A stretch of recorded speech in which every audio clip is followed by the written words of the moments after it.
Huwag mong husgahan ng isang tao bisa uri ng kanyang trabaho.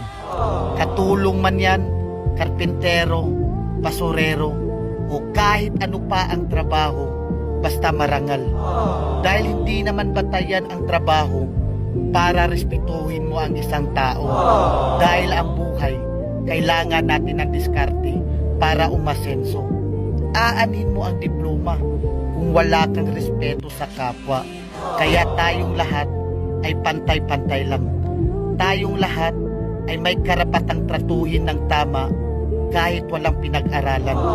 Tandaan natin, kahit ano pang kurso ang natapos mo, kahit ano pang diploma ang hawak mo, kahit mayaman o mahirap ka lang, lahat tayo kapag namatay, iisa lang ang titulong diplomang nakaukit sa lapida natin. Huwag mong husgahan ng isang tao bisa uri ng kanyang trabaho. Katulong man yan, karpintero, basurero, o kahit ano pa ang trabaho, basta marangal.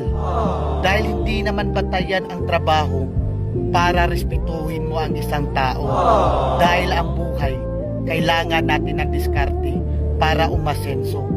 Aanhin mo ang diploma kung wala kang respeto sa kapwa. Kaya tayong lahat ay pantay-pantay lang. Tayong lahat ay may karapatang tratuhin ng tama kahit walang pinag-aralan.